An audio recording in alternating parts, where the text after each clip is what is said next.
प्रधानमंत्री नरेंद्र मोदी की जीत की हैट्रिक रोकने के लिए विपक्षी दलों ने इंडिया दल तो तैयार कर लिया है, लेकिन सर्वे अब भी इस बात की ओर इशारा कर रहे हैं कि मोदी की तीसरी बार सरकार बन सकती है।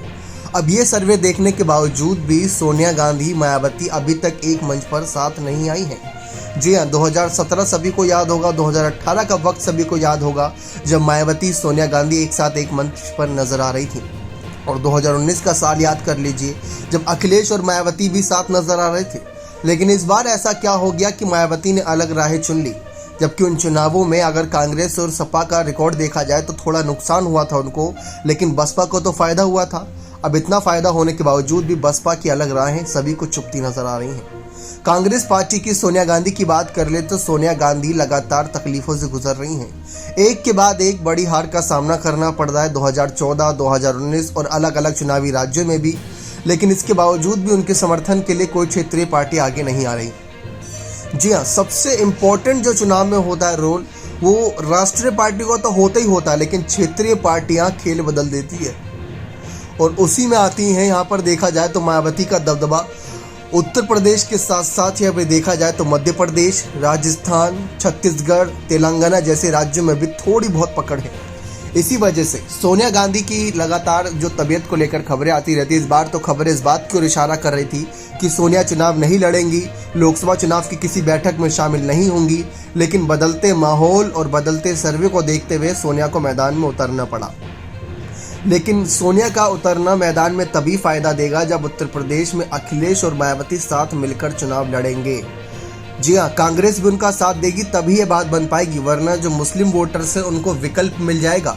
क्योंकि अखिलेश के साथ मुस्लिम वोटर कितने जाना चाहेंगे, कांग्रेस के साथ कितने जाना चाहेंगे, सवाल है। लेकिन जैसा कि आप जानते हैं, अभी हाल ही में नगर निकाय चुनाव में 17 में से 11 प्रत्याशी जो उतारे थे बसपा ने, वो मुस्लिम प्रत्याशी थे। इसी वजह से मुस्लिम वोटरों पर अच्छी खासी पकड़ इस समय मायावती की बसपा रखती है। अब ये बात साफ हो रही है कि कांग्रेस जो भी बदलाव कर रही है, अपने दलित नेता बृजलाल खाबरी को प्रभारी पद से हटाकर ला रही है अजय राय को, तो उसके पीछे मायावती को लाने की ही मंशा बताई जा रही है, ताकि मायावती को किसी तरीके से मनाया जाए। क्योंकि इंडिया गठबंधन तैयार तो हो जाएगा, लेकिन उत्तर प्रदेश की अगर 80 लोकसभा सीटों पर पकड़ नहीं बनाई तो सारा खेल यहीं से बिगड़ना शुरू हो जाएगा। ये बात साफ है, सोनिया गांधी भी इस बात को भली भांति जानती हैं। इसी वजह से 2018 की तरह मायावती के सामने कहीं ना कहीं सोनिया गांधी बेबस हो सकती है। 2018 के साल में अगर जाया जाए तो उस समय सोनिया गांधी और मायावती की राहें तब भी अलग थी, लेकिन इतनी अलग नहीं थी जितनी इस बार नजर आ रही हैं। जैसा कि आप देखें, राजस्थान में बसपा अकेले चुनाव लड़ी थी, लेकिन 6 उनके विधायक चुने गए थे और उन विधायकों ने कांग्रेस को समर्थन देना सही समझा। मध्य प्रदेश में भी उन्होंने कांग्रेस को समर्थन दिया, तो वही समर्थन अगर इस बार भी मिल जाता तो शायद कांग्रेस की दाल गल जाती। जी हाँ, चुनावी राज्यों में भी और लोकसभा चुनाव में भी, वरना इसका कोई फायदा नहीं होने वाला। इंडिया गठबंधन का कोई फायदा नहीं होगा। त्रिकोणीय चुनाव में मुस्लिम वोटरों का बंटवारा होगा और भाजपा की ही सीटें बढ़ेंगी। जैसे 2014 में एनडीए को 80 में से 73 सीटें मिल गई थी।